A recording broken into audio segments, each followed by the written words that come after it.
The courtroom falls silent. Not the polite silence of people waiting for someone to speak. This is the silence of a room holding its breath. The silence before a verdict. The silence before a life changes forever. Diana Castillo stands before a wall-sized screen, her heels planted on marble, worn smooth by decades of justice and injustice alike. Behind her, a web of colored lines connects city names across 3 continents. Austin to Grand Cayman. Grand Cayman to Delaware. Delaware to Nassau. Each line represents a wire transfer. Each transfer represents a lie. She speaks, and her voice cuts through the stillness like a scalpel. This is not a divorce proceeding anymore, Your Honor. This is an autopsy. And the body on the table is a $300 million fraud. At the defendant's table, Robert Odell sits frozen. His $3,000 suit, tailored in Milan, suddenly feels too tight. His hands, the same hands that signed checks and shook hands and built what he believed was an empire, grip the edge of the table like a man gripping the rails of a sinking ship. His attorney whispers something urgent. Robert does not hear it. He is staring at the woman across the aisle, the woman he married 20 years ago, the woman he tried to erase. She does not flinch. She does not smile. She simply holds his gaze with eyes the color of a storm-green sea. And in that moment, Robert Odell finally sees her. For the first time in 15 years, he actually sees her. But it is far, far too late. The sound of a gavel echoes. The image freezes. Have you ever been so underestimated that people stopped watching what you were actually doing? Have you ever been treated as a footnote in a story you helped write? Have you ever stood in the shadow of someone who took credit for your light, smiled through the theft of your own achievements, and waited for the moment when the truth would finally matter? This is the story of Vanessa Odell. 18 months ago, she was invisible. A former chief financial officer turned charity gala hostess. A mother of 3. A wife who smiled through dinners while her husband texted his mistress under the table. The tech world of Austin, Texas called her Robert's first hire. Society pages described her as elegant and devoted. Industry insiders remembered her vaguely as the woman who helped with the books early on. Helped with the books. She was the books. She structured the Series A financing that saved the company. She negotiated the first 3 enterprise contracts. She designed the equity compensation model that attracted their founding engineering team. And Robert signed the checks and took the photographs. He called her Nessie, a pet name, something small and mythical that people stopped believing in eventually. He forgot that the original Nessie was a monster. And monsters are patient. The document that was supposed to erase her. The post-nuptial agreement that would steal $300 million and leave her with nothing. What if that document was never his trap? What if it was always hers?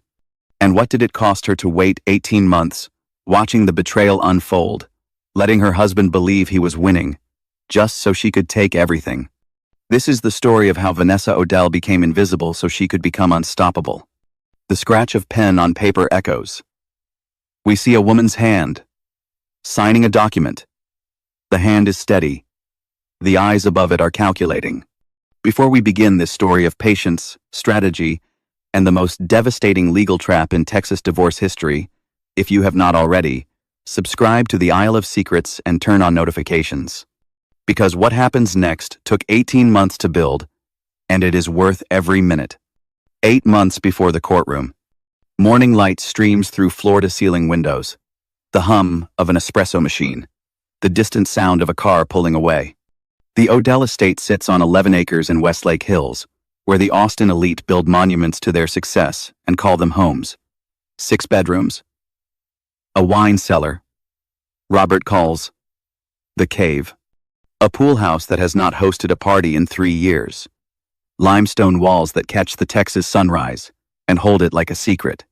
Vanessa Odell moves through her kitchen with the efficiency of a woman who has turned routine into armor. She is 43 years old. Auburn hair that catches light like autumn leaves. Gray-green eyes that miss nothing, though she has spent 12 years teaching people to believe otherwise. Her hands look delicate, but they once built spreadsheets that secured $8.7 million in venture capital. Money her husband has long since convinced himself he raised alone. She cracks eggs into a pan. She slices fruit with geometric precision. She pours orange juice into 3 glasses for 3 children, who will appear at staggered intervals, each absorbed in their own universe. Marcus arrives first. 16, tall like his father, but with his mother's watchful eyes. He drops into a chair, phone already in hand, already somewhere else. Delilah follows.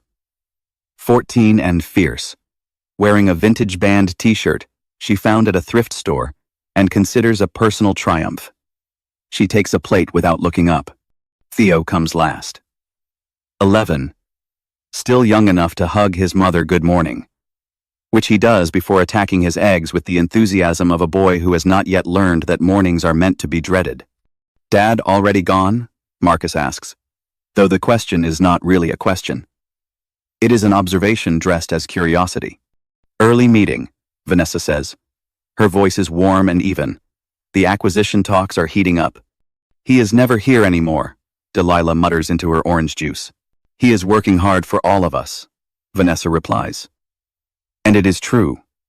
In a way, Robert is working hard, just not for the family sitting at this table. After the children leave for school, after the house settles into its daytime silence, Vanessa moves through Robert's home office with practiced discretion. She is not snooping. Snooping implies uncertainty. She is confirming. His jacket hangs over the back of his chair, abandoned in his rush to leave. She checks the pockets with the methodical patience of a woman who has been checking pockets for 8 months. Her fingers find a receipt. Dinner for 2. A restaurant called Ilara, downtown, known for its intimate lighting and its discretion. The timestamp reads 9:47 p.m. Robert told her he had a board dinner that night. Board dinners do not happen at restaurants with $200 tasting menus and single roses on every table. She photographs the receipt with her phone, opens a folder labeled Home Renovation Ideas, saves the image alongside 47 others. She returns the receipt to his pocket, exactly where she found it. The click of a phone camera, the soft rustle of fabric, the silence of a house keeping secrets. That evening, Vanessa attends the Austin Children's Hospital charity gala alone. Robert was supposed to accompany her. A last-minute conflict, he said. Something with the Helix Point lawyers. She nodded and told him she understood. Because she does understand. She understands perfectly. The gala occupies the top floor of a downtown hotel. All floor-to-ceiling windows and dramatic lighting designed to make rich people feel generous.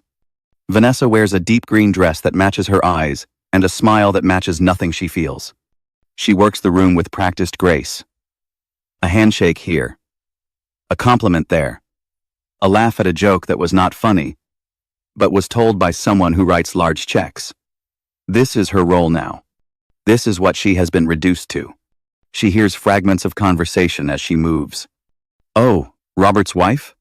She used to work with the company, I think. Something with the books, a woman in diamonds says to her companion. Lovely woman, the companion replies. Very supportive. Vanessa's smile does not waver. She has heard variations of this conversation for 12 years. The erasure is so complete that even people who knew her when she was CFO have revised their memories. Robert's narrative has become the only narrative.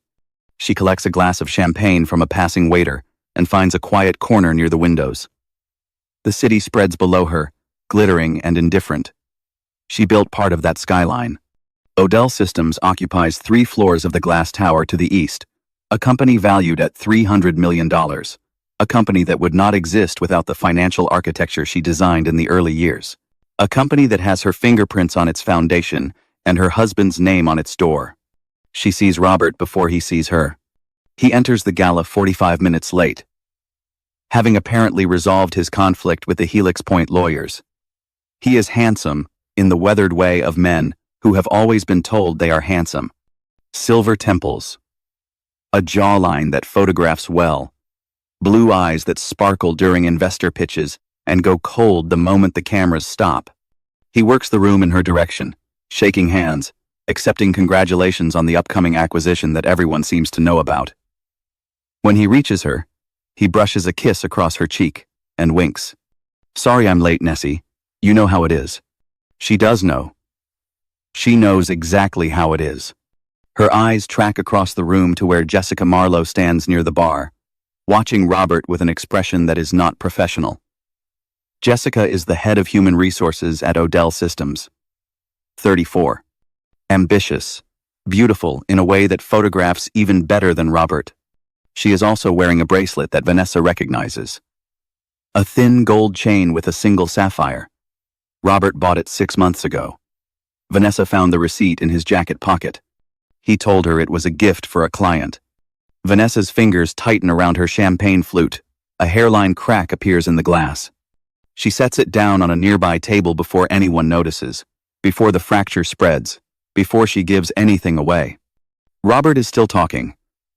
Something about the Helix Point CEO, and the final terms, and how this is going to change everything. She nods at appropriate intervals. She has become excellent at nodding at appropriate intervals. Across the room, Jessica catches Robert's eye. They share a look that lasts half a second too long. Robert's hand finds the small of Vanessa's back. "You look beautiful tonight," he says. The clink of champagne glasses.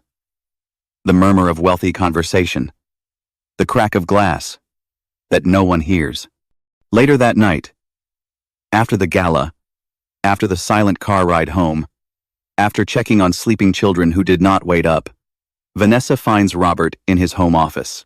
He is on a call, speakerphone, his voice low but not low enough. "The preliminary term sheet looks solid," he is saying. "Helix Point is offering $300 million, all cash. We announce next quarter and close by spring." Vanessa appears in the doorway. Robert looks up, startled, then irritated. "I saw the preliminary term sheet in your briefcase," she says quietly. He covers the phone with his hand. "Vanessa, I'm in the middle of something. $300 million. All cash acquisition. Congratulations." Something flickers across his face. A ghost of the man he used to be. The man who valued her opinion, who sought her counsel, who once told her she was the smartest person he had ever met. Then the ghost dies, replaced by the man he has become. "It's complicated, Nessie. Business stuff. I'll explain it later." She holds his gaze for 3 long seconds. "No, you won't." She turns and walks away. He returns to his call, already forgetting she was there. The click of a closing door. The muffled voice continuing a conversation. The silence of a woman who has stopped expecting anything. "When I was 27 years old, I structured the Series A financing that saved Odell Systems from bankruptcy. I worked 18-hour days for 3 months straight, building financial models, preparing investor decks, negotiating terms that would give us runway without giving away control. When the check cleared, Robert took me to dinner and told me I was his secret weapon. I negotiated our first 3 enterprise contracts, while Robert was on a golf course with clients he considered more important than paperwork. I designed the equity compensation model that attracted our founding engineering team. Engineers who are now millionaires, because I understood that talent requires investment. Robert signed the checks and took the photographs. He gave interviews, where he talked about his vision and his sacrifice and his journey. He thanked his supportive wife and his dedicated team in the same breath, as if I was just another employee who showed up on time. And eventually, he convinced everyone, including our children, that he built this company from nothing. He did not build it from nothing. He built it from me. The night that changed everything arrives on a rain-slicked October evening. Thunder rolls in the distance. Rain against windows. The slam of a car door. Footsteps on limestone. Vanessa is in the kitchen when Robert bursts through the door. His face is twisted with an emotion she does not immediately recognize because she has never seen him perform despair before. He is carrying documents. He throws them onto the granite countertop, and the sound is like a verdict. "We're finished, Nessie." His voice cracks with rehearsed anguish. "The company is bleeding out. The Helix Point deal collapsed. We've got creditors circling, and if we don't restructure our personal assets now, they take everything. The house, the kids' college funds, everything. Vanessa looks at the documents. She looks at her husband's face. She observes the micro-expressions he cannot fully hide, the contempt beneath the concern, the calculation behind the performance. She knows three things with crystalline certainty. The company is not failing. There are no creditors. Her husband is leaving her. She has known this was coming for 8 months. Her forensic accountant, a discreet woman named Priya Ramanathan, has been tracing Robert's offshore transfers since February. Blue Horizon Holdings in the Cayman Islands, a shell company within a shell company. $247 million already positioned outside domestic jurisdiction, with the remaining acquisition proceeds structured to follow. Robert slides the document toward her. A post-nuptial agreement, prepared by his attorney, Marcus Webb of Webb and Associates. The terms are simple. Vanessa relinquishes all claims to company equity. In exchange, she receives $2 million, positioned as protected marital assets that creditors theoretically cannot touch. Do it for the kids, Robert whispers, touching her hand with tenderness that feels like a knife. Vanessa stares at the document. The legal language blurs and sharpens. Blurs and sharpens. She could refuse. She could produce her evidence tonight. She could watch his face collapse, watch the performance crumble, watch him realize that she has known everything all along. But that is not the play. The play is patience. The play is allowing Robert to believe he has won. The play is using his own arrogance as the instrument of his destruction. She picks up the pen. Her hand trembles. It is a performance, 15 years in the making. This trembling, this apparent weakness, this visible surrender. She signs. Robert barely suppresses his smile. You did the right thing, Nessie. I know this is hard, but it's the only way to protect what matters. He gathers the documents. He squeezes her shoulder with proprietary affection. He leaves. For the Botable, he leaves. Vanessa hears his car pull away. She hears him dial a number on his phone, his voice floating through the window he forgot to close. She signed. The $300 million is ours. The shell companies are ready. The woman in the kitchen does not cry. She opens her laptop. She pulls up a contact. Priya Ramanathan, forensic accountant. She types a message. Phase 3. He thinks it is finished. It is just beginning. The scratch of pen on paper echoes. Rain continues against the windows. A woman sits alone in a kitchen that cost more than most houses, and she begins to build a trap. Vanessa just signed away $300 million. But if you think this is the end of her story, you have not been paying attention. This is exactly where she wanted Robert to think he was winning. Stay with me, because what she builds in the silence will change everything. Like this video if you are already seeing where this is going.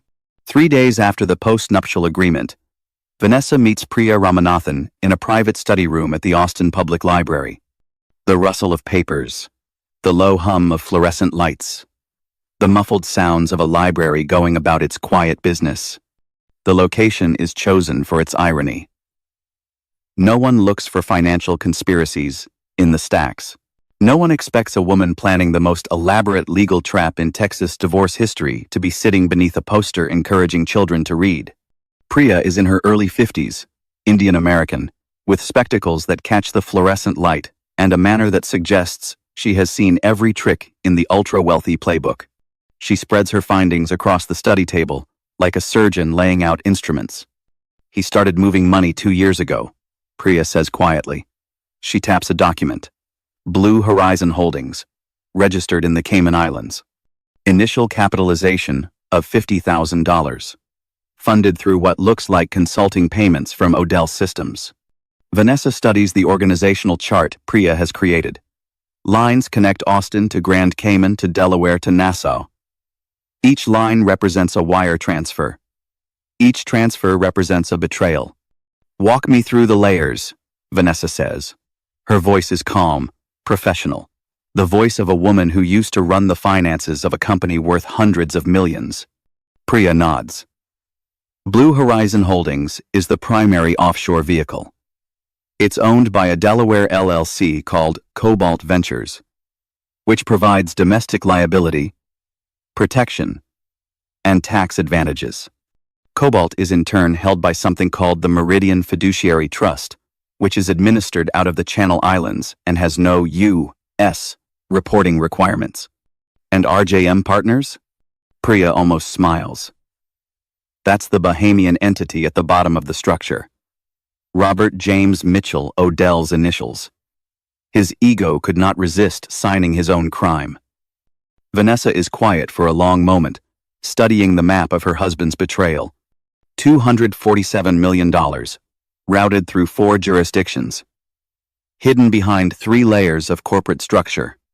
All of it marital property. All of it stolen. How long has the money been moving? Priya consults her notes.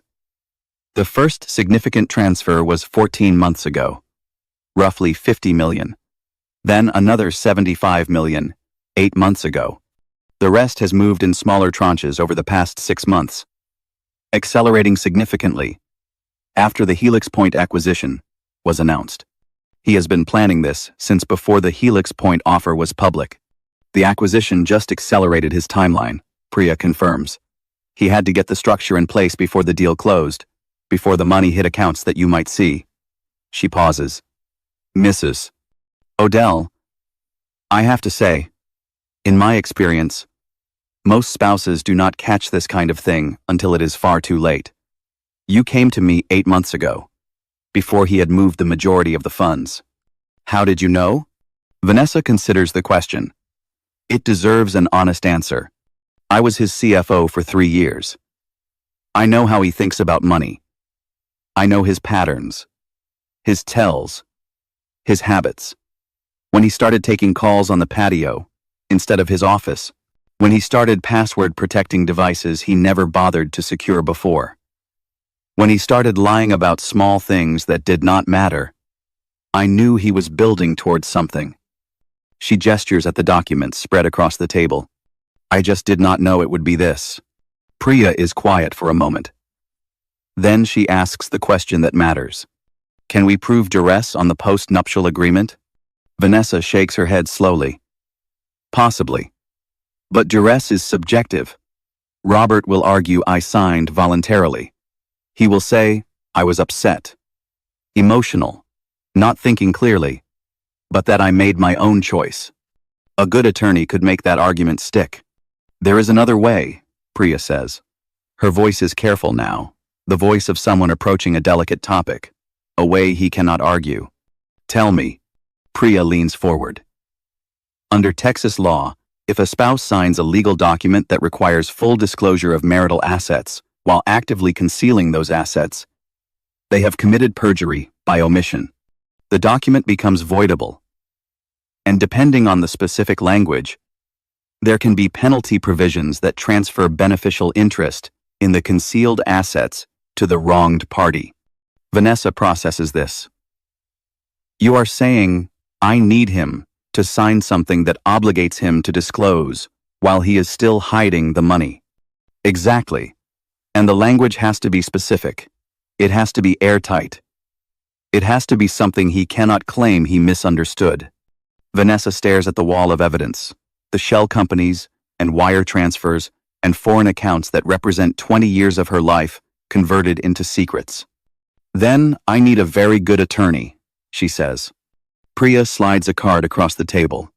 I know just the one. The sound of paper sliding on wood, the quiet click of a pen being capped. 2 women in a library, planning a revolution. The law offices of Diana Castillo occupy the 23rd floor of a glass tower in downtown Austin, close enough to the federal courthouse that you can see the scales of justice from her window. The decor is leather and wood paneling, the aesthetic of institutional power worn soft by decades of use. Every surface says the same thing. This is a place where serious work happens. Diana herself is in her late 50s, with the face of a concerned aunt, and the legal instincts of an apex predator. She rose from family court to become one of the most feared divorce attorneys in Texas, known for her meticulous preparation and her absolute refusal to lose. She listens to Vanessa's story without interruption. The forensic evidence is spread across her conference table. The same documents Priya assembled, now annotated with legal implications. When Vanessa finishes, Diana is quiet for a long moment. "Mrs. Odell," she says finally, "what you are describing is not a divorce. It is a siege." Vanessa meets her gaze steadily. "I understand that. Do you? Because once we begin this, there is no going back. If Robert discovers what we are planning, he will escalate. He will move faster. He will make mistakes. Yes, but he will also become dangerous. Men like your husband do not react well to being outmaneuvered by the women they have dismissed." "I am not asking for your protection," Vanessa says. "I am asking for your expertise. I need a document that will make Robert's own signature the instrument of his destruction. I need language that activates the moment his concealment is proven. I need a trap he walks into willingly." Diana studies her client. In 20 years of practice, she has seen many wronged spouses. Most of them want revenge. Most of them want blood. Most of them come to her office weeping or raging, their emotions raw and visible. Vanessa Odell is something different. Her anger is present, but it is controlled, directed, useful. "What you need," Diana says slowly, "is a jointly executed living trust with a fraudulent conveyance clause." "Explain." Diana pulls a legal pad toward her and begins to sketch.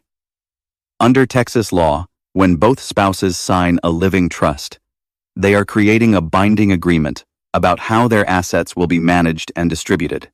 Part of that agreement, almost always, includes a disclosure requirement. Each spouse affirms that they have disclosed all assets, all liabilities, all financial interests. And if one spouse is lying when they sign, then that spouse has committed a fraud upon the document. Diana draws a second circle, connected to the first.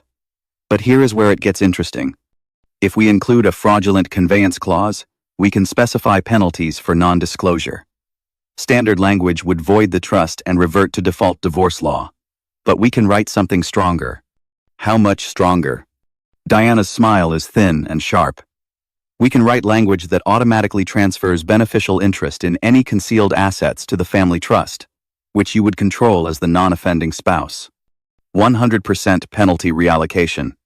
Vanessa processes this. So if Robert signs this document while hiding $247 million in offshore accounts, and we can prove the concealment, that money automatically becomes mine. Not just yours. The family trusts, which you administer, your children become beneficiaries. Robert becomes a man with very expensive taste and no way to pay for it. "He will not read it," Vanessa says. "He never reads what I put in front of him." Diana sets down her pen. She meets Vanessa's eyes. That is what we are counting on. The scratch of pen on paper. The weight of strategy becoming real. Two women in a room full of law books, building something new from the raw material of betrayal. "Mrs. Odell, I have to ask." Diana's voice softens slightly, the professional mask slipping just enough to show the human beneath. "Why did you not leave years ago? Why wait until he was ready to destroy you?" Vanessa is quiet for a long moment. Through the windows, the Austin skyline gleams in the afternoon light. Somewhere out there, in one of those glass towers, her husband is sitting in an office that should have been hers, making plans that should have included her, building a future designed to erase her. "Because leaving would not give me back what he took," she says finally. "He did not just steal money, Miss Castillo. He stole credit. He stole my name from the company I built. He told my children that I helped with the books." She turns from the window. "I want my name back. And I want him to be the one who writes it on the settlement check." Diana nods slowly. "Then let us build you a trap." The hum of an office building at night, a single lamp illuminating a desk, the quiet click of keyboard keys. In the weeks that follow, Vanessa learns to live in two realities. The first reality is the one Robert sees. The devoted wife, shaken by the news of the company's supposed failure. The woman who signed away her future to protect her children. She makes dinners he does not eat. She asks about his day and listens to answers that are entirely fiction. She plays her role with the perfection of an actress who has rehearsed for 15 years. The second reality is the one she builds in secret. She meets Diana twice a week, always at different locations. A coffee shop in Round Rock. A hotel lobby in the Domain. Once, the back room of a bookstore owned by one of Diana's former clients. They review drafts of the trust document, refining language, closing loopholes, making the trap tighter with each revision. The key, Diana explains during one of these sessions, is to make the document look routine. Estate planning is normal. Married couples update their wills all the time. If we bury the critical clause in the middle of standard language, surrounded by provisions about guardianship and charitable donations, he will never notice it. Where exactly will it appear? Page 47. Between the standard provisions about charitable remainder trusts and the definitions section, anyone reading carefully would catch it. But Robert does not read carefully. What if he has his attorney review it? Diana shakes her head. This is estate planning, not a business transaction. His ego will not allow him to suggest that he needs a lawyer to understand a document his wife prepared. Besides, he thinks you are harmless. He thinks you do not understand what you are looking at. Vanessa absorbs this.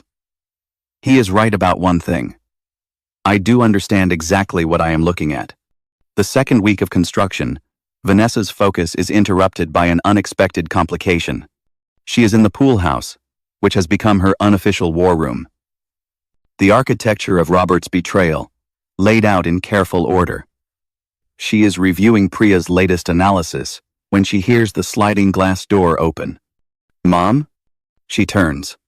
Marcus stands in the doorway, backpack over one shoulder, something troubled in his eyes. Vanessa closes her laptop casually, as if she was just checking email. Hey, sweetheart. I did not hear you come home. Marcus does not move from the doorway. He is 16, tall like his father, with the same blue eyes. But there is something in him that Robert lost long ago. An honesty. A directness. A refusal to pretend. What is going on with you and Dad? He asks. Vanessa keeps her expression neutral. What do you mean? He is never here. When he is here, you two barely talk. And now you are spending hours out here, in the pool house, doing something that makes you close your laptop when I walk in. The words hang in the air between them.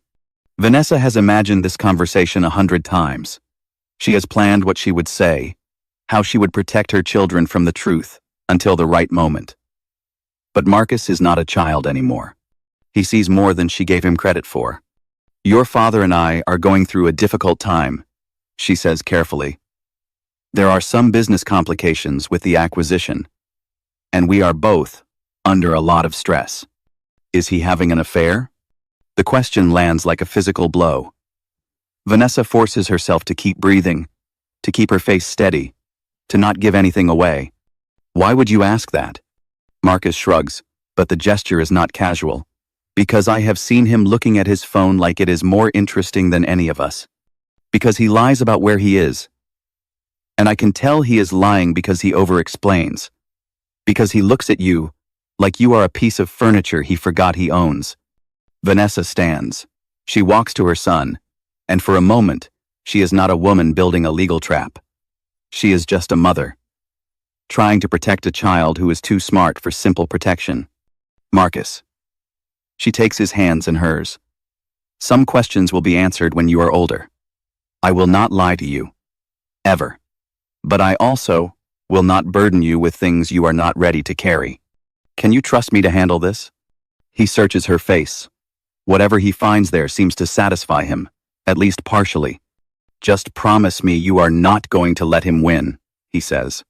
Vanessa squeezes his hands. I never had any intention of letting him win. The sound of family dinner. silverware on plates, the forced rhythm of normal conversation. 3 weeks after signing the post-nuptial agreement, Vanessa approaches Robert with an expression of carefully constructed concern. They are in the living room. He is scrolling through his phone, half watching something on television.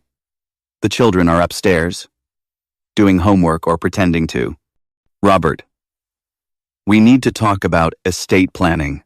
He does not look up. If the company really is failing, if creditors really are circling, we need to protect whatever is left for the children. Our will is 12 years old. We should update the trust structure. Now he looks up, but only because she has mentioned the children. His mask of paternal concern slides into place. You are right. That is smart thinking. I have been working with an estate planning attorney. She has drafted a new joint living will and trust. It protects the children's inheritance, establishes guardianship provisions in case something happens to both of us, and updates the charitable provisions we discussed years ago. Robert is already losing interest. The words estate planning have triggered his automatic dismissal response. This is paperwork. This is administrative detail. This is beneath his attention. Fine. Handle it. Set up the meeting. I need you to sign it with me. Vanessa says. It has to be mutual. Both spouses executing the document together. He waves a hand without looking up from his phone. Just tell me when and where. The blue glow of a phone screen.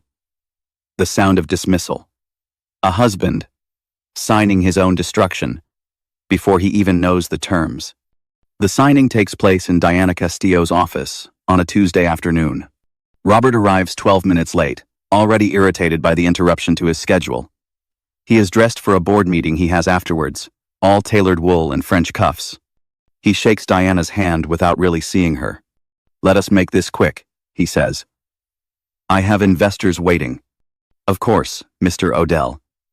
Diana's smile is warm and professional, betraying nothing. This should only take about 20 minutes. Mrs. Odell and I have been over the document in detail. I will just walk you through the key provisions. She begins to read. Standard language about the establishment of the trust.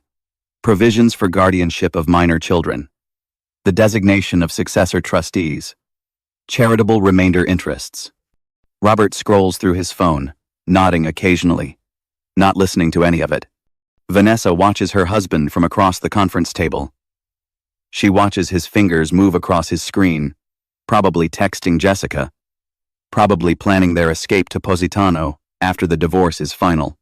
She watches him dismiss the most important document he will ever sign because he cannot imagine that his wife could be the author of his destruction. And on page 47, Diana continues, her voice unchanging. The standard fraudulent conveyance protections, ensuring that any assets not properly disclosed during the execution of this instrument are subject to penalty provisions under Texas estate law. Robert waves his hand impatiently. Where do I sign? Diana produces the document. She opens it to page 53, where signature lines await. Robert takes the pen she offers without looking at the pages between 1 and 52.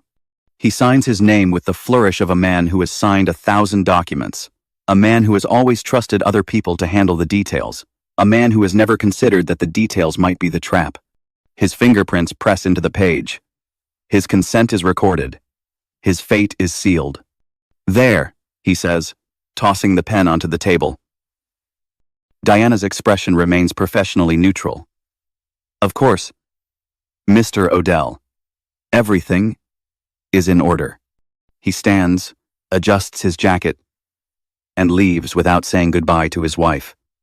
The door clicks shut behind him. The silence in the conference room is absolute. Diana looks at Vanessa across the table. Her smile, when it finally comes, is small, but triumphant. He did not even ask about page 47, she says.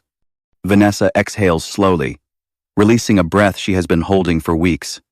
He never asks about anything I give him. He stopped asking 15 years ago. She looks at the signed document, at her husband's signature in blue ink. at the trap that has just clicked shut. Robert always told me I did not understand business, she says quietly. That I was too emotional to think strategically. That I helped with the books, but did not understand how deals were really made. She meets Diana's eyes. He was right about one thing.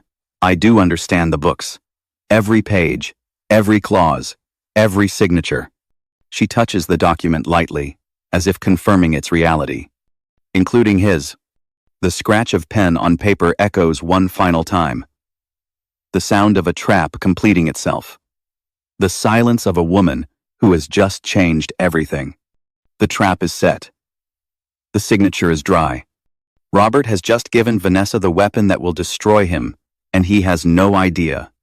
If you are watching this far, you understand. Sometimes the most powerful thing a person can do is wait. Comment below and tell me. Have you ever had to be patient when everything in you wanted to fight? Stay with this story. The reckoning is coming. Before we continue, I want to ask you something. Vanessa signed the post-nuptial agreement. She pretended not to know about the affair. The shell companies. The $300 million. She looked her husband in the eye and performed ignorance for months. Some would call that strength. Others might call it self-destruction. What would you have done? Would you have confronted him immediately? Or would you have waited? Let him think he was winning. To guarantee he would lose everything? Leave your answer in the comments. 6 weeks after Robert signed the document that would destroy him, the acquisition closes. The pop of champagne corks. The murmur of celebration. Camera flashes illuminating smiling faces. Odell Systems headquarters occupies 3 floors of glass and steel in Austin's booming tech corridor, where former musicians turned venture capitalists share coffee shops with blockchain evangelists and enterprise sales teams. Today, the main conference room has been transformed into a celebration. Champagne towers catch the light. A banner reads, Odell Systems welcomes Helix Point.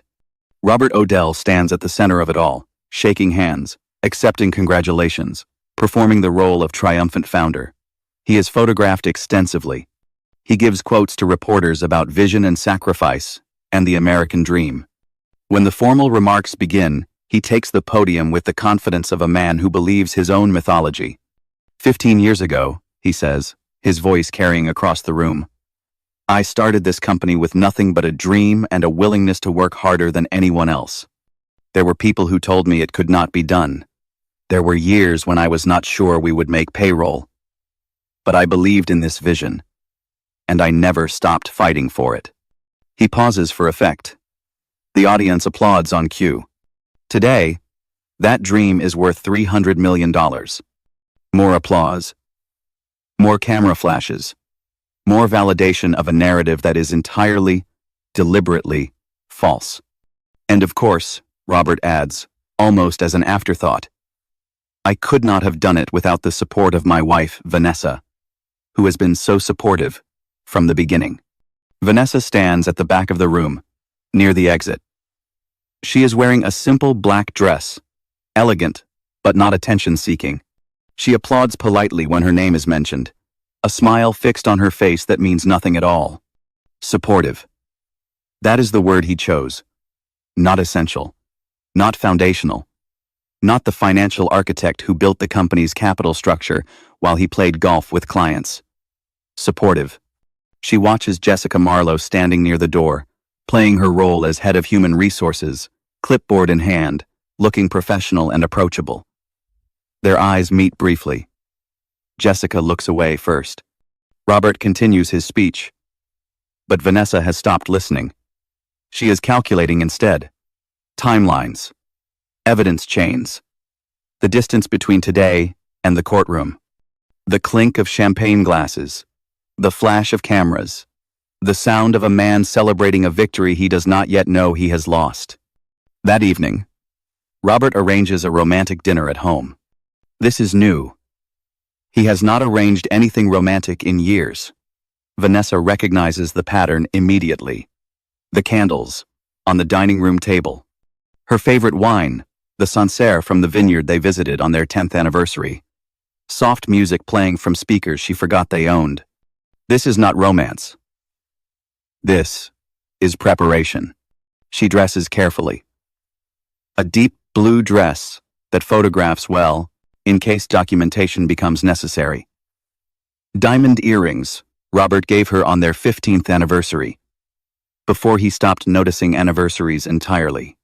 When she descends the stairs, Robert is waiting. He has changed out of his acquisition celebration suit into something more casual, more intimate. He pulls out her chair with the gallantry of a man who read about gallantry in a manual. "You look beautiful," he says. "Thank you." They eat. The food is catered. Robert's doing. Pan-seared salmon, asparagus, risotto. Everything is technically perfect and completely hollow. Robert talks about the acquisition, the final numbers, the terms he negotiated, the bonus structures he secured for key executives. He does not mention that Vanessa negotiated similar deals 15 years ago, when they were partners rather than participants in an elaborate performance. She listens, she nods, she waits. Finally, over dessert, Robert sets down his fork. His expression shifts. This is the moment he has been building toward all evening. "Vanessa, I need to be honest with you." She keeps her face neutral. "About what?" He takes a breath. The company did not fail. Obviously. It succeeded beyond anything I ever imagined. $300 million. He shakes his head, as if he cannot quite believe it himself. "But our marriage, Vanessa, our marriage has failed. I am filing for divorce." She lets the silence stretch. She lets him see what he expects to see. A woman processing shock, absorbing betrayal, struggling to understand. "And the post-nuptial agreement I signed?" she asks. Her voice is small, wounded. "Ensures this stays civilized," Robert says smoothly. "You get your $2 million. The children are provided for through the trust. We can both move on with our lives." Before Vanessa can respond, the dining room door opens. Jessica Marlowe steps into the room. She is wearing a dress Vanessa recognizes instantly. A deep emerald green, silk, with delicate beading along the neckline. It hung in Vanessa's closet until last month. Robert's gift to his wife, given on a birthday Vanessa cannot quite remember now, repurposed for his mistress. "You know, Jessica," Robert says. His voice is casual, proprietary, already moving past the awkwardness, into the life he has planned. "She will be joining me going forward." Jessica does not meet Vanessa's eyes. Her hand finds Robert's arm in a gesture of possession, of claim, of territory, marked and defended. Vanessa sets down her napkin. She stands slowly, with the dignity of a woman who has known this moment was coming for 18 months. Who has planned for it? Who has prepared? "I understand," she says. "You have made yourself very clear." She walks toward the door, her heels clicking against the hardwood floor. At the threshold, she pauses and turns back. Robert is watching her with something that might be regret, but is probably just relief. Jessica is already pouring champagne, celebrating a victory she does not understand she has not won. "Robert," Vanessa says. Her voice is steady now, stripped of performance. "You should know. I really did love you. Once." She leaves. The door closes behind her with a soft click. The last sound of a marriage ending.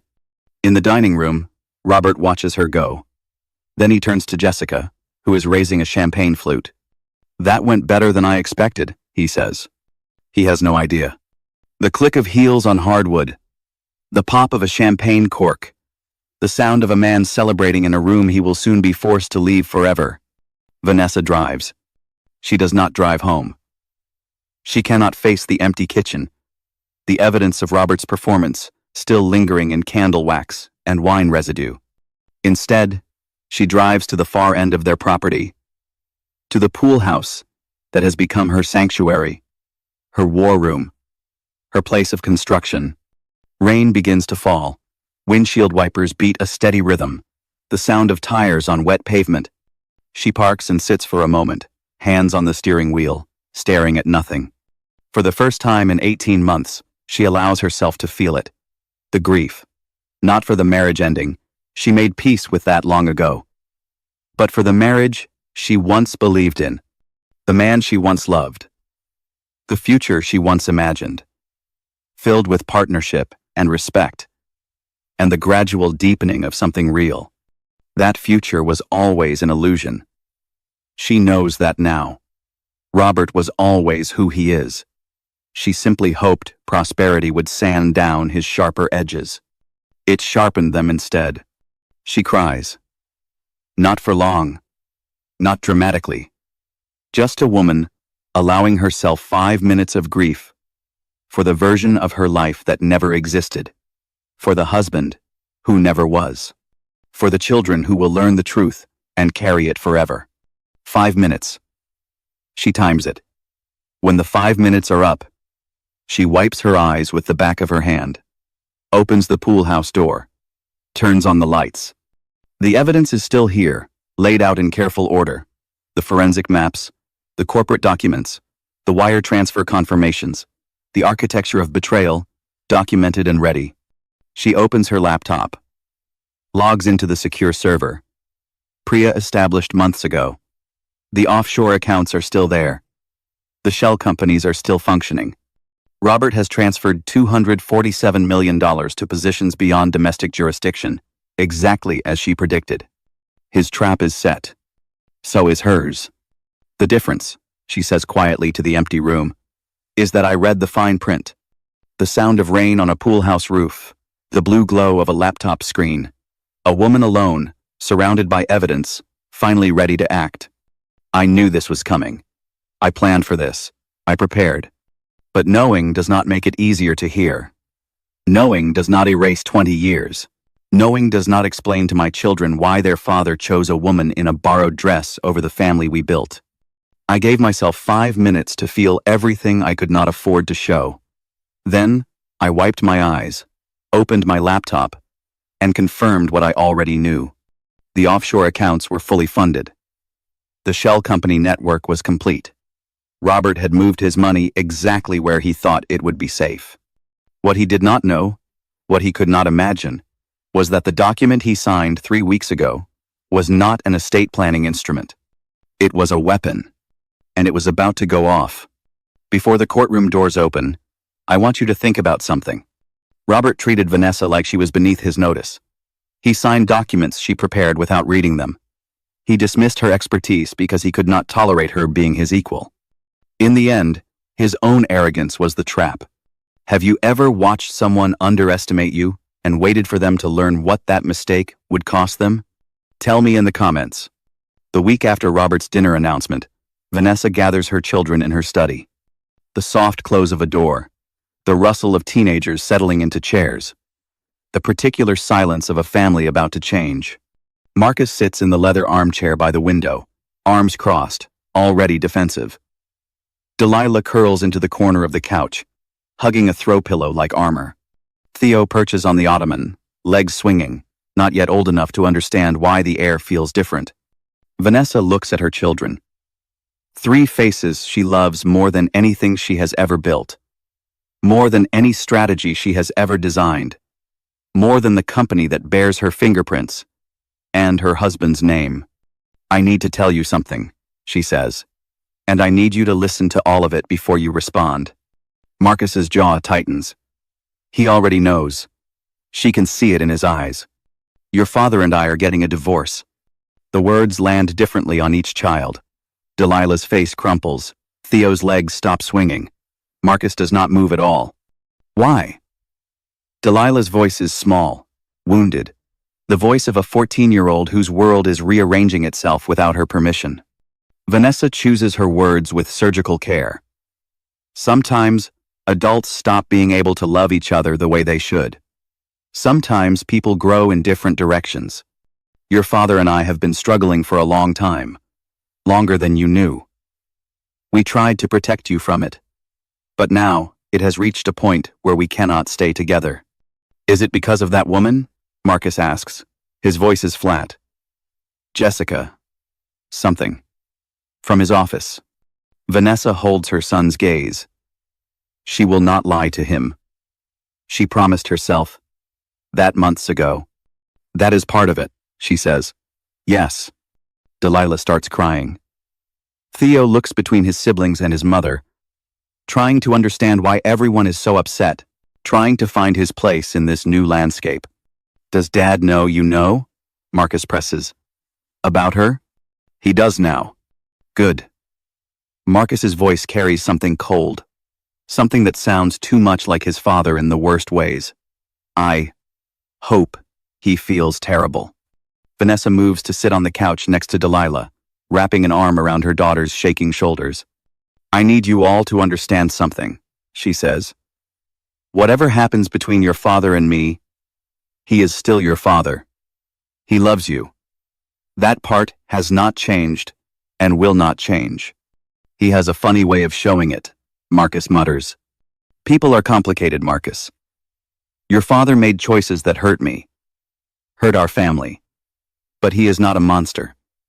He is a person who lost his way, and I will not ask you to hate him.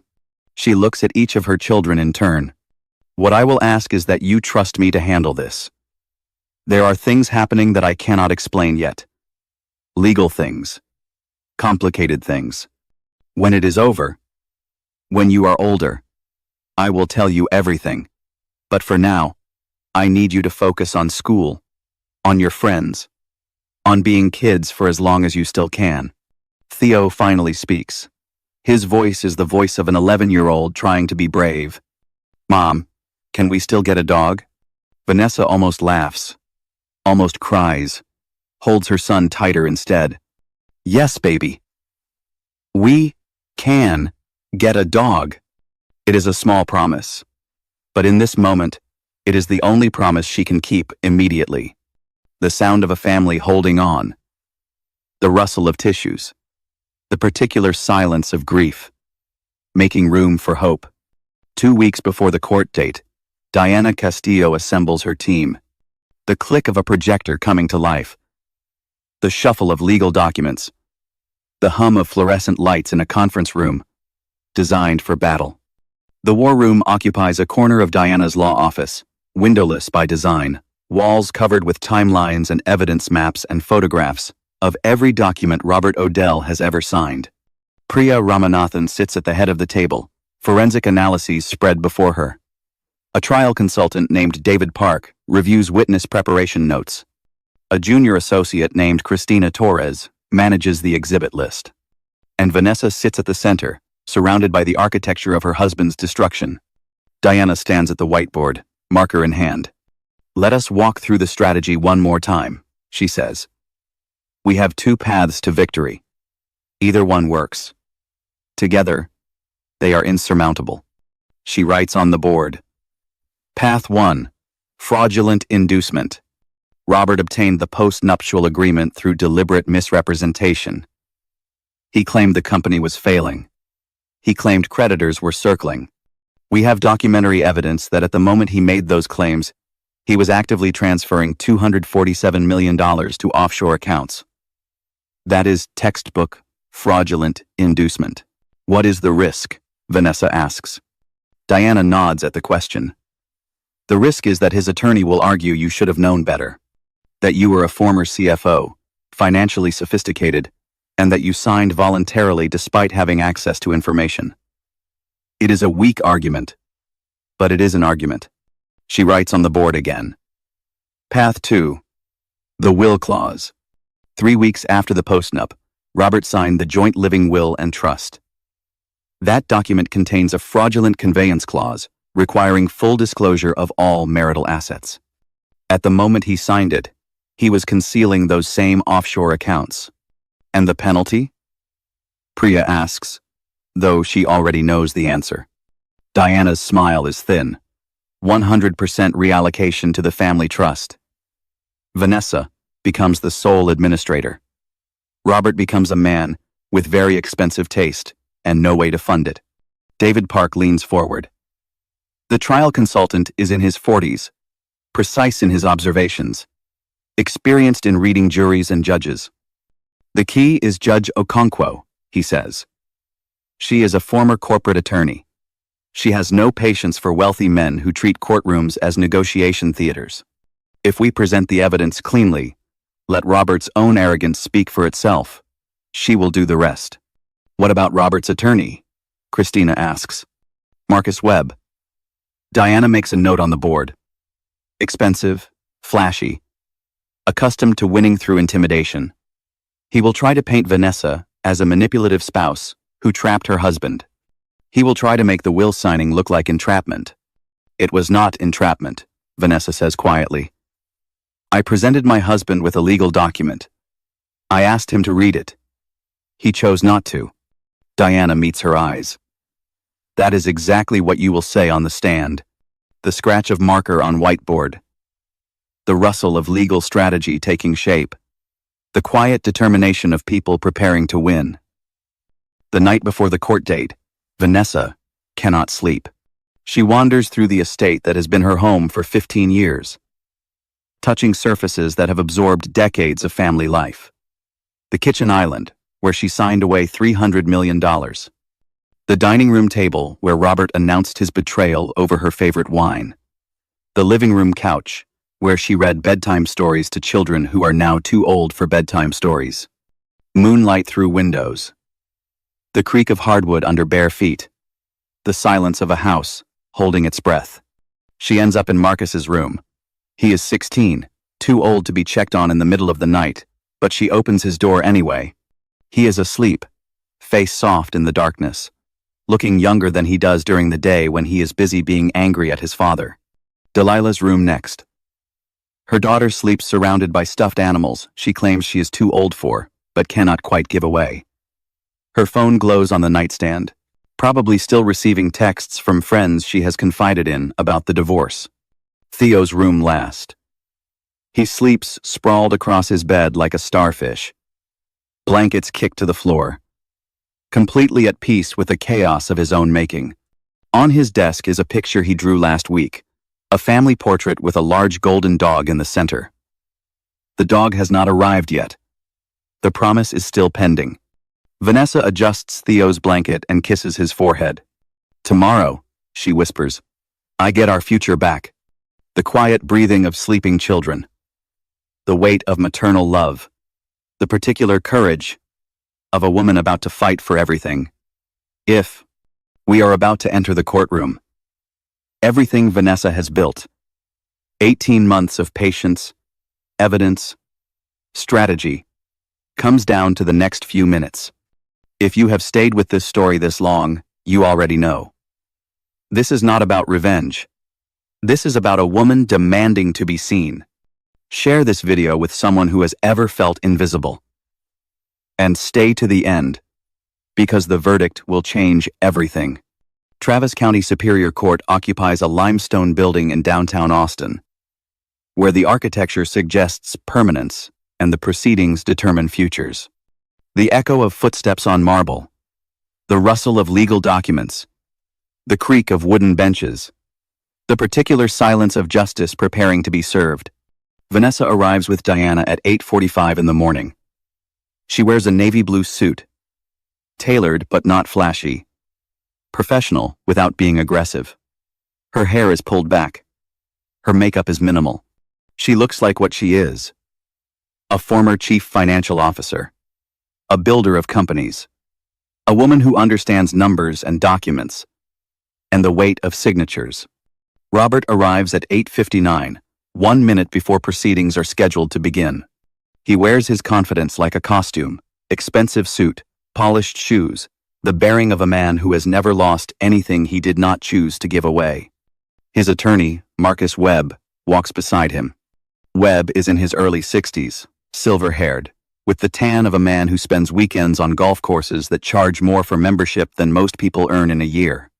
He has built his career defending wealthy men from the consequences of their choices. He has never lost a case like this. He has also never faced Diana Castillo. The courtroom is smaller than movies suggest. Wood paneling that absorbs sound. A judge's bench elevated above the proceedings.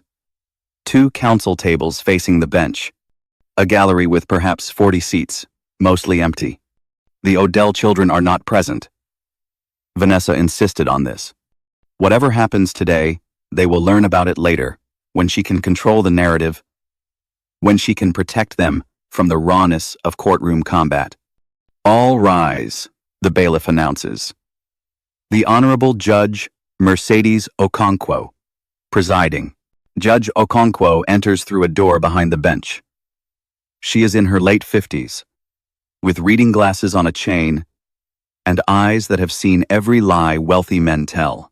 She was a corporate attorney before she was a judge, and she carries that experience in the way she reviews documents, the way she listens to testimony, the way she cuts through rhetoric to find the truth beneath.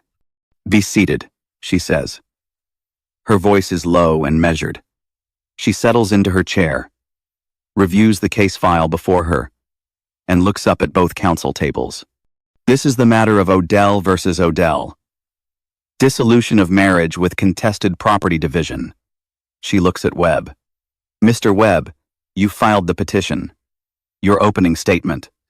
Marcus Webb rises with the practiced ease of a man who has done this 1,000 times. "Thank you, Your Honor. This case is straightforward. Mr. and Mrs. Odell executed a valid post-nuptial agreement prior to the dissolution filing. Mrs. Odell received $2 million in protected assets. The agreement was signed voluntarily, without duress, by a financially sophisticated woman who was fully capable of understanding what she was signing. We ask the court to enforce the agreement as written." He pauses, glancing at Vanessa with something like pity. Whatever personal grievances Mrs. Odell may have about the end of her marriage, they do not change the legal reality. She signed. She received consideration. The contract is binding. He sits. Judge Okonkwo turns to Diana. "Miss Castillo." Diana rises slowly. She does not rush. She does not perform. She simply speaks with the clarity of a woman who has spent months preparing for this moment. "Your Honor, we are not contesting the post-nuptial agreement." Webb blinks. At the defendant's table, Robert shifts in his seat, confusion crossing his features for the first time. "We are contesting it on different grounds entirely," Diana continues. She produces a bound document from her counsel table. The joint living will and trust. Mr. Odell signed this instrument 3 weeks after the post-nuptial agreement. In it, he affirmed full disclosure of all marital assets. At the time of signing, he was actively concealing $247 million in offshore shell companies. The courtroom stirs. Even the bailiff looks up from his post by the door. Diana walks to the evidence table, where a laptop is connected to a wall-mounted display. She activates the screen. The forensic map appears. Priya Ramanathan's work, visualized in color-coded lines, connecting Austin to Grand Cayman, to Delaware, to Nassau. Each node is labeled. Each transfer is documented. The web of Robert Odell's deception laid bare for the court. "This is the money trail, Your Honor." Diana's voice remains calm, almost conversational. Transfers beginning 14 months before the post-nuptial agreement, accelerating in the weeks before Mr. Odell claimed his company was failing. The post-nuptial agreement was obtained through fraudulent inducement. Mr. Odell deliberately lied about the company's financial condition to coerce his wife's signature. She turns to face Robert directly. But more importantly, Mr. Odell then signed a legally binding estate document containing a fraudulent conveyance clause, while those assets remained hidden. By his own signature, voluntarily given, he has triggered the penalty provisions of that clause. Robert grabs Webb's arm, his composure cracking. "I did not read. That was not. This is," he stammers, unable to complete a sentence. Judge Okonkwo's gaze fixes on the defendant's table. "Mr. Odell, you will remain silent unless addressed directly." Webb stands quickly, attempting to recover. "Your Honor, this is highly irregular. The defense was not provided with these documents in discovery." Diana does not miss a beat. "The joint living will and trust was executed by both parties. Mr. Odell has a copy. It was filed with the Travis County Clerk's office 3 weeks after execution. As for the forensic evidence, it was produced in Discovery Response 17B, served to opposing counsel 6 weeks ago. Webb's face flushes. He shuffles papers, searching for something he apparently did not review. Your Honor, Judge Okonkwo says dryly, I suggest Mr. Webb take a moment to review his own discovery materials. The rustle of papers, the stifled murmur of spectators, the sound of a defense beginning to crumble. Diana calls her first witness. The court calls Priya Ramanathan. Priya takes the stand with the calm of a woman who has testified in dozens of courtrooms. She is sworn in, states her credentials, and settles into the witness chair like a professor settling into a lecture hall. Miss Ramanathan, Diana begins, can you describe your professional background for the court? I am a certified forensic accountant with 23 years of experience. I specialize in tracing concealed assets in high-net-worth divorce proceedings. I have testified as an expert witness in over 80 cases across 12 states. And you were retained by Mrs. Odell in this matter? I was retained 8 months ago to investigate suspected financial irregularities in the marital estate. Diana nods. Can you walk the court through your findings? Priya turns to the screen, where the forensic map still glows. Approximately 14 months before the post-nuptial agreement was signed, Mr. Odell began transferring funds from Odell Systems to an entity called Blue Horizon Holdings, registered in the Cayman Islands. These transfers were disguised as consulting payments, but the receiving entity has no employees, no office space, and no legitimate business purpose. She points to the next node in the web. Blue Horizon Holdings is owned by Cobalt Ventures, a Delaware LLC that provides domestic liability protection. Cobalt is in turn held by the Meridian Fiduciary Trust, administered out of the Channel Islands. And at the bottom of this structure is RJM Partners, registered in the Bahamas. RJM, Diana repeats. Those initials stand for what? Robert James Mitchell. Mr. Odell's full legal name. Priya's voice is matter of fact. He could not resist signing his own work. What is the total value of assets currently held in this offshore structure? At current valuation, approximately $247 million. An additional $53 million remains in domestic accounts connected to the Helix Point acquisition proceeds. And when was the majority of this money transferred? Priya consults her notes. 63% was transferred in the 8 months before the post-nuptial agreement was signed. The remaining 37% was transferred in the 6 weeks between the post-nuptial signing and today. So at the moment Mr. Odell told his wife the company was failing and creditors were circling, he was actively transferring over $150 million to hidden offshore accounts. That is correct. Diana pauses, letting the number settle over the courtroom. No further questions. The scratch of the court reporter's keys. The weight of evidence becoming undeniable. The sound of a case being built. Brick by brick. Marcus Webb rises for cross-examination. His confidence is visibly shaken, but he is a professional. He does not surrender easily. Miss Ramanathan, he begins. Is it not true that many legitimate business owners use offshore structures for tax efficiency and asset protection? Offshore structures indeed have legitimate uses, Priya acknowledges. And is it not true that you cannot definitively prove Mr. Odell's intent in creating these structures? I can prove the timing, the amounts, and the concealment from Mrs. Odell during marital negotiations. Priya's voice remains steady.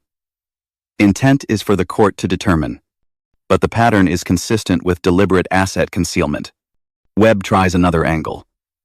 Mrs. Odell was the former CFO of Odell Systems. Is it not possible she was aware of these structures and chose not to disclose her knowledge? No, Priya says simply. How can you be certain? Because Mrs. Odell came to me 8 months ago with suspicions but no documentation. I found the documentation. If she had been aware of the structures, she would not have needed a forensic accountant to trace them. Webb pauses, regroups. Is it not possible that these transfers were legitimate business planning that Mrs. Odell simply did not understand? Priya almost smiles. Mr. Webb. Mrs. Odell structured the Series A financing that saved Odell Systems. She negotiated the company's first enterprise contracts. She designed the equity compensation model that attracted the founding engineering team. She does not misunderstand financial planning. She invented it for this company. The courtroom stirs. Webb's face tightens. No further questions, he says curtly. The sound of a cross-examination failing. The quiet satisfaction of truth surviving scrutiny. The creak of a witness chair as Priya steps down. Diana's next move is surgical. The court calls Vanessa Odell. Vanessa rises from the plaintiff's table. She walks to the witness stand with the same calm she has carried through 18 months of surveillance, documentation, and deliberate patience. She is sworn in. She sits. She folds her hands in her lap and waits. Mrs. Odell, Diana begins. Can you describe your role in the founding of Odell Systems? I was the co-founder and original chief financial officer, Vanessa says. Her voice is clear, steady, factual. I structured the Series A financing that provided our initial runway. I negotiated our first 3 enterprise contracts. I designed the equity compensation model that allowed us to attract engineering talent we could not otherwise have afforded. And how long did you serve as CFO? 3 years. Until my husband asked me to step down. Why did he make that request? Vanessa pauses, choosing her words with precision. He told me the children needed me at home. What he meant was that he needed me invisible. He could not tolerate sharing a boardroom with his intellectual equal. Diana nods. Can you describe the night you signed the post-nuptial agreement? Vanessa recounts the evening. Robert bursting through the door. The manufactured despair. The claims about creditors and failure. The document slid across the granite countertop. Do it for the kids. Did you believe his claims about the company's financial condition? No. Why not? Because I had been tracking his financial movements for 8 months. I knew about the offshore accounts. I knew about the shell companies. I knew he was lying. Diana pauses, letting this land. Then why did you sign? Because I needed him to believe he had won, Vanessa says. I needed him to continue with his plan, to sign the documents I was preparing, to walk into the trap without realizing it was there. If I had confronted him that night, he would have accelerated his timeline, moved assets faster, hired more lawyers. I would have won a battle and lost the war. And the joint living will and trust? Diana asks. Were you aware of the fraudulent conveyance clause when your husband signed it? I wrote the document with my attorney, Vanessa says. Of course I knew what it contained. Did you inform your husband of the clause? I informed him that the document included standard disclosure requirements and penalty provisions under Texas estate law. I asked him to read it. He declined. In the gallery, someone exhales sharply. At the defendant's table, Robert's face has gone the color of ash. The weight of testimony reshaping a narrative. The sound of a woman reclaiming her voice. The scratch of the court reporter capturing every word. Webb rises for cross-examination. His approach has shifted. He is no longer confident. He is aggressive, desperate, searching for weakness. Mrs. Odell, he begins. You admit that you knew about the clause on page 47 when your husband signed. I have already stated that I wrote the document, Vanessa replies evenly. Then you admit you deliberately deceived your husband. No, Mr. Webb. I presented my husband with a legal document. I asked him to read it. He chose not to. That is not deception. That is consequence. Webb presses forward. You could have warned him. You could have pointed out the specific clause. Vanessa's gaze does not waver. Warned him? About which part? The affair? The shell companies? The $247 million he was stealing from our marriage? I could have warned him about many things. Mr. Webb. He was not interested in my observations. He had not been interested in 15 years. Webb tries a different angle. You were angry at your husband. You wanted revenge. I was angry, Vanessa acknowledges. But I did not want revenge. I wanted acknowledgement. I wanted my name back on the company I helped build. I wanted my contributions recognized instead of erased. Revenge is destruction, Mr. Webb. I was not interested in destruction. I was interested in restoration. So you set a trap. I presented a document and waited for my husband to treat it the way he treats everything I give him. With dismissal and contempt. If that makes it a trap, then yes. He walked into a trap built from his own arrogance. Webb has nothing left. He can feel the case slipping away. Can feel Judge Okonkwo's patience thinning. Can feel his client's desperation radiating from the defendant's table. No further questions, he says. Vanessa rises. She steps down from the witness stand. As she passes Robert, she pauses. Just for a moment. Their eyes meet. She sees everything he is. The man she married. The man he became. The man he always was, underneath the performance. He looks away first. The creak of the witness stand. The sound of footsteps returning to the plaintiff's table. The silence of a confrontation. Completed. Judge Okonkwo calls for a recess. The courtroom empties except for the legal teams. Diana and Vanessa retreat to a small conference room to wait. Priya joins them. Forensic files, still in hand.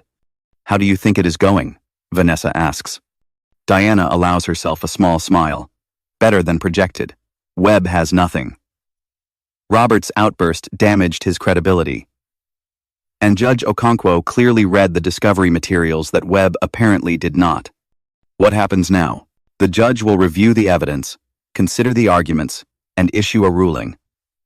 In a case this clear, she may rule from the bench, or she may take it under advisement and issue a written decision.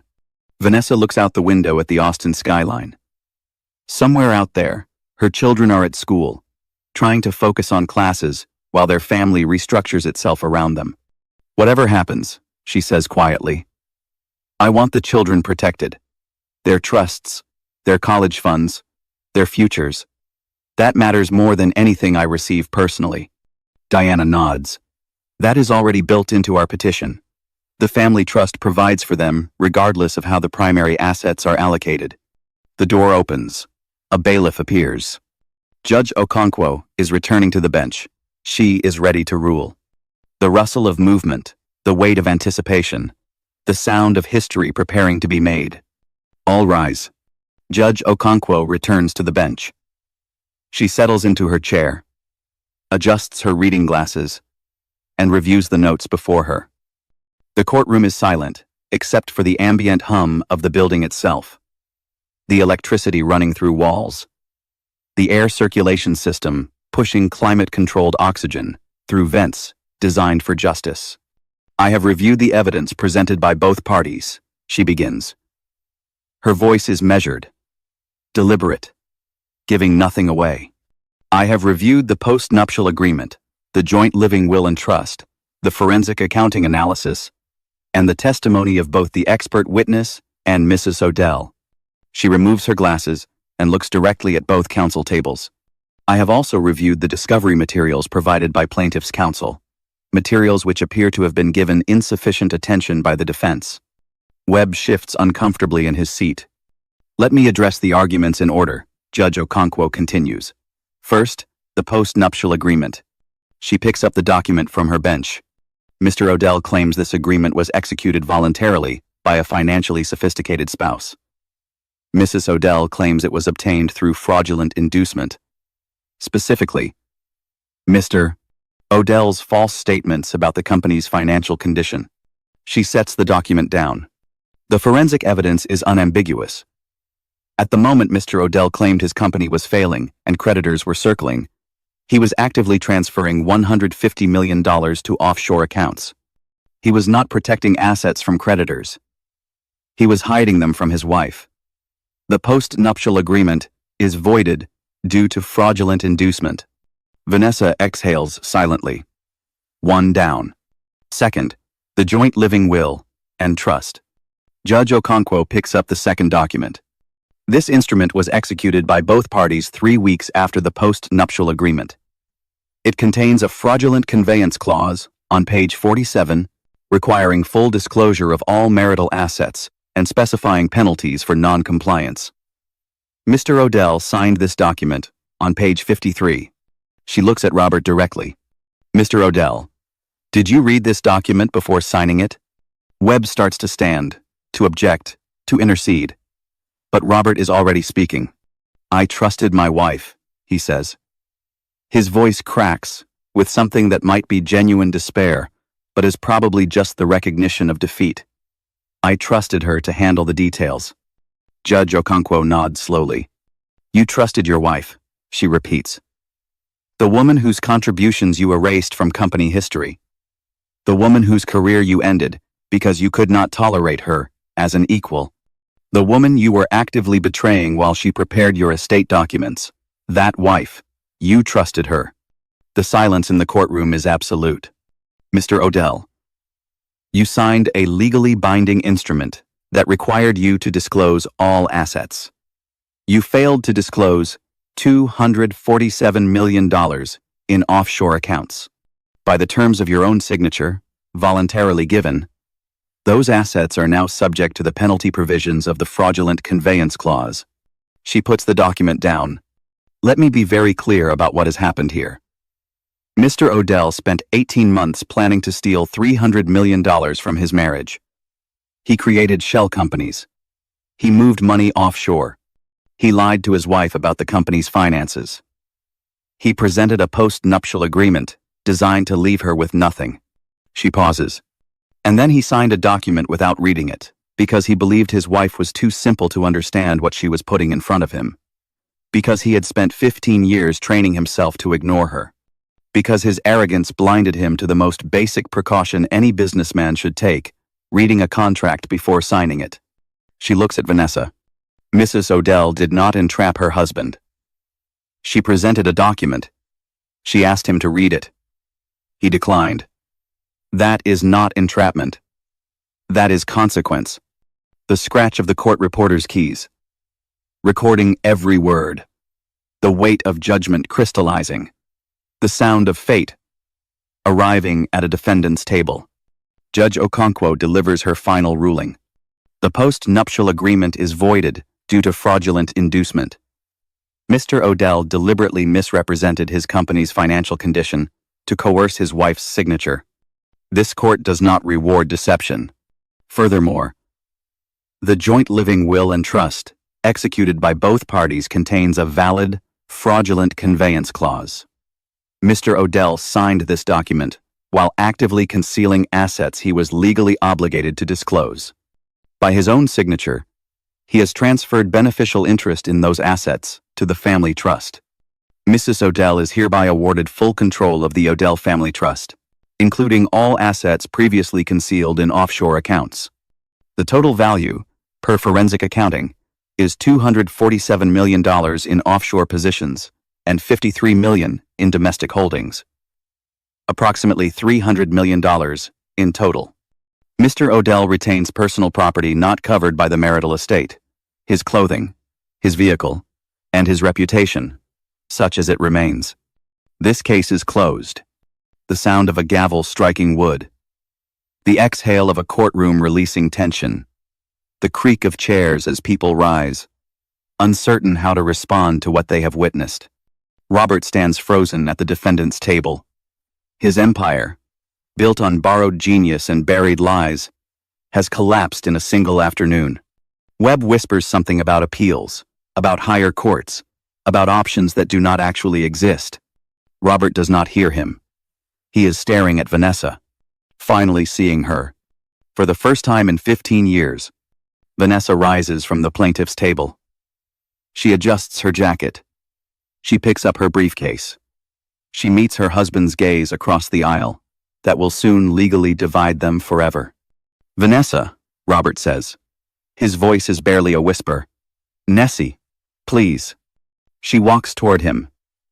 For a moment, it seems like she might say something, might offer some final word. some closing of the circle they have traveled together. Instead, she stops, looks at him with eyes that have seen everything, forgiven nothing, and moved on already. "My name is Vanessa," she says, "and I have not been yours for a very long time." She walks past him, through the gate that separates the gallery from the court, down the aisle between the benches, through the heavy wooden doors, into a hallway filled with marble and morning light. She does not look back. The echo of heels on marble, the weight of heavy doors closing, the particular silence of a woman walking into her future. Justice. $300 million returned to the woman who helped build it. A husband who thought he was invincible, brought down by his own signature, his own arrogance, his own failure to see the person standing right in front of him. If this story has moved you, if you believe that patience, strategy, and refusing to be erased can change everything, share it. Someone you know needs to hear this. But stay with me, because this story is not quite finished.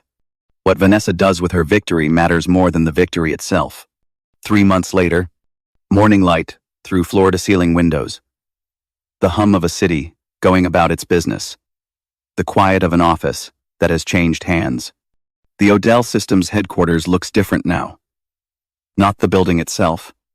That remains glass and steel and ambition made architectural. But something in the air has shifted. The energy is lighter. The anxiety that once permeated every floor, the fear of a mercurial CEO who valued performance over people, has dissipated.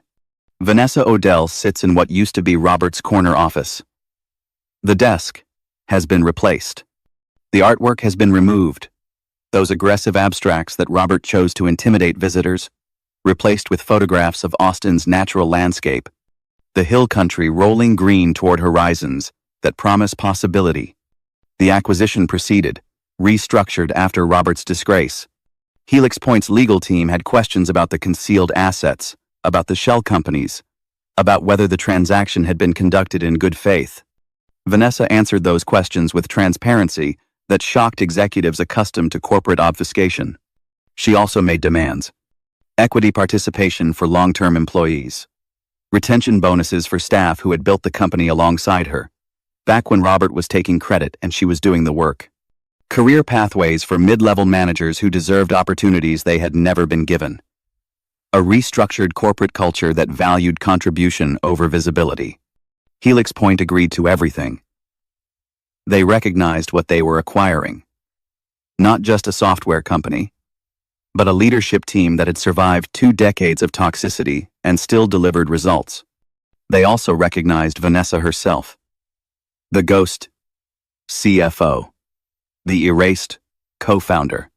The woman who had been written out of the company's history and had now returned to rewrite the ending. The soft click of a keyboard. The murmur of productive work happening outside an office door. The silence of a space reclaimed. A knock at the door interrupts Vanessa's review of quarterly projections. "Miss Marlowe is here," her assistant announces. Vanessa pauses. She was not expecting this visitor, but she is not surprised. "Send her in." Jessica Marlowe enters, carrying a cardboard box. She looks different than she did at the acquisition celebration. Smaller, somehow. Less polished. Her makeup is smudged.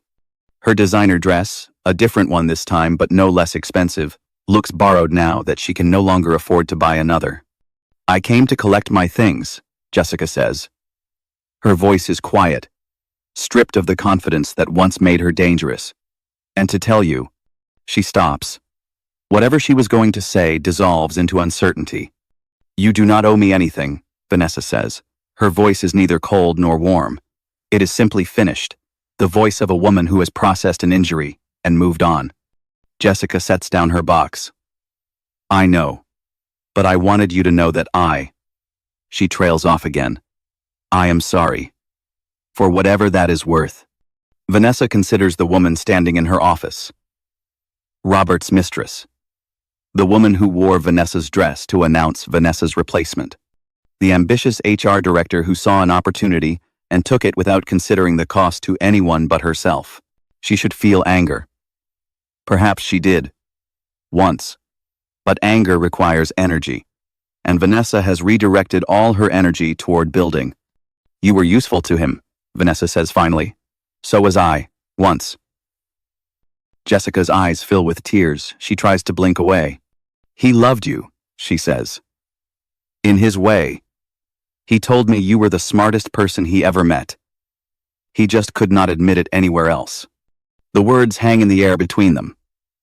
Vanessa absorbs them, turns them over, examines them for something she might have missed. Then he should have said it to me, she says. Jessica nods, picks up her box, walks toward the door. Miss Marlowe. Jessica turns. Vanessa looks at her with something that might be compassion, might be pity, might simply be the recognition of a fellow survivor. He will contact you. In a few months, maybe a year, when the appeals are exhausted and reality has set in, he will tell you he made a mistake. He will tell you that you were the one he really loved. He will say whatever he thinks will get him what he wants. She pauses. Do not answer. Jessica holds her gaze for a long moment. Something passes between them. Not forgiveness, not friendship, but the acknowledgement of shared experience. Thank you, Jessica says. The door closes behind her. Vanessa turns to the window. The soft click of a closing door. The resume of silence. The particular piece of a chapter completed. The children are healing. Slowly, imperfectly, in the way that children always heal from the failures of their parents. Marcus has not spoken to Robert in 10 weeks. His choice, not Vanessa's. She has not forbidden contact, has not poisoned the well, has not asked her children to choose sides. But Marcus is 16 and perceptive and angrier than he knows how to express. So he has chosen silence as his response. Vanessa worries about the anger. She has suggested therapy, which Marcus rejected. She has offered to talk, which Marcus deflects. She has simply made herself available, present, steady, and hoped that her availability will be enough to weather whatever storm is building in her son's heart. Delilah texts Robert occasionally. He rarely responds. Vanessa does not know if this is shame or cowardice, or simply the fundamental self-absorption that defined him as a husband, and now apparently defines him as a father. She holds her daughter when the responses do not come, and she makes no excuses for a man who does not deserve them. Theo got his dog. Chancellor is a golden retriever with the energy of a small hurricane and the emotional intelligence of a trained therapist. He takes up entirely too much of the couch. He sheds on everything. He requires walks at inconvenient hours and has developed a troubling obsession with the landscaper's truck. Theo adores him. Vanessa often finds them curled together on the living room floor, boy and dog intertwined, watching videos on Theo's tablet, or simply existing in each other's company. It is the simplest form of healing, perhaps the most effective. One promise kept. One wound beginning to close. On a winter morning, 3 months after the verdict, Vanessa reviews a document at her desk. It is not a legal instrument. It is not a corporate filing. It is something simpler and more profound. A donation agreement. The Odell Foundation for Financial Literacy.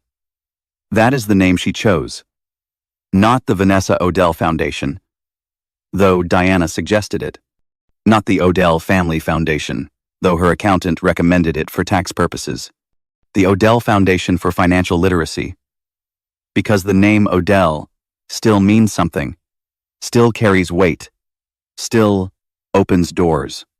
And because she is not done with that name, she is reclaiming it, not discarding it. The Foundation's mission is simple. Teach young women to read contracts. Teach them to understand equity, to negotiate compensation, to value their contributions, to never let anyone else control their numbers. Teach them what no one taught Vanessa until she taught herself. She picks up a pen. The same pen she used to sign the post-nuptial agreement, kept as a reminder that instruments of surrender can be transformed into instruments of power. She signs, Initial endowment. $30 million. Robert's hidden fortune. Redirected toward making sure no woman ever has to learn these lessons, the way Vanessa did. The scratch of pen on paper, the weight of legacy being built, the particular satisfaction of turning pain into purpose. Her phone rings. Diana Castillo. Vanessa, Diana says. Robert's appeal was denied. It is really over. Vanessa looks out her window at the Austin skyline, at the city she helped build. At the future she refused to surrender. It was over the day I signed that post-nup, Diana.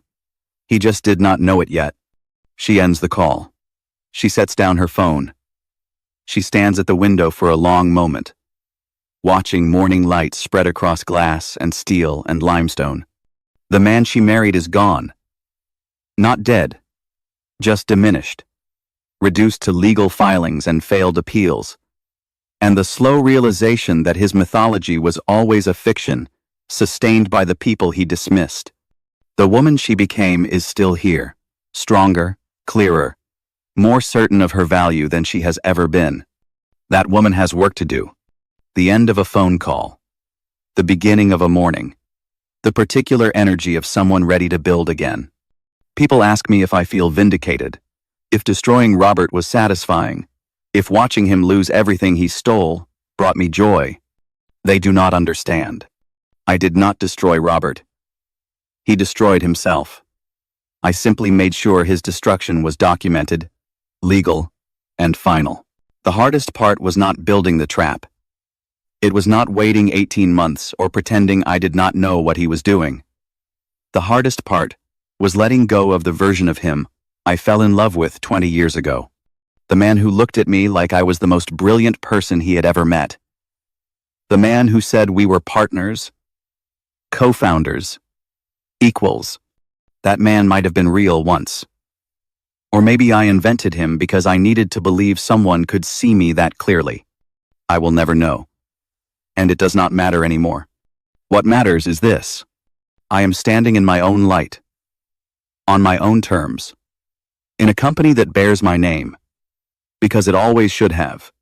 I am teaching young women to own their numbers, to read the fine print, to never sign anything without understanding every clause on every page. I am raising 3 children who will know the truth when they are ready, and who will learn from it that power is not something you are given. It is something you build. Brick by brick. Document by document. Signature by signature. And I am looking at a future that belongs to me. Not because I took it from someone else, but because I finally claimed what was always mine. If this story has resonated with you, if you have ever felt invisible in your own life, overlooked by the people who should have seen you first, I want to leave you with something. The most powerful revenge is not destruction, it is reclamation. Vanessa Odell did not set out to ruin her husband. She set out to recover her name, to stand in the light and be acknowledged for the empire she helped build. That Robert's greed became the instrument of his downfall was not revenge. It was physics. It was the natural consequence of underestimating someone for so long that you forgot they were still watching. The lesson is not about contracts or shell companies or clauses on page 47. It is simpler than that. Never dismiss the person standing next to you, because the most dangerous opponent is the one you have stopped seeing. And if you are the one being dismissed, if you are the one whose contributions are erased, whose voice is ignored, whose presence is taken for granted, know this. Patience is not weakness. Silence is not surrender. Sometimes the most powerful thing you can do is wait until your moment arrives, and then take everything. I want to end with a question for you. Vanessa waited 18 months. She watched her husband betray her, lie to her, try to erase her, and she let him believe he was winning. Some people would call that incredible patience. Others might call it torture. What would you have done? Would you have confronted him immediately? Or would you have built your trap in silence? There is no wrong answer, but your answer says something about who you are. Tell me in the comments. Vanessa stands at the window of her corner office. Morning light cuts across her face. golden and warm and forgiving. The city spreads before her, the skyline she helped build, the legacy she refused to surrender. Behind her, on the desk, lies the donation agreement she has just signed. The camera catches the final line of the document: the Odell Foundation for Financial Literacy, empowering women to own their numbers. She turns from the window. We do not see her smile. We see something better. Certainty. The knowledge that she has built something her husband never could. Something no one can take. A single note of piano, clear and resonant. Morning light spreading across Austin. A woman standing in her own office, in her own company, in her own life. Thank you for spending this time with Vanessa's story. If you have not already, subscribe to the Isle of Secrets for more stories of power, betrayal, and the moments that change everything. Leave a comment telling me what justice would look like for you. And share this video with someone who has ever felt invisible, because sometimes, all it takes is one story to remind us that our moment is coming. Your story is not over. It is just waiting for you to write the next chapter.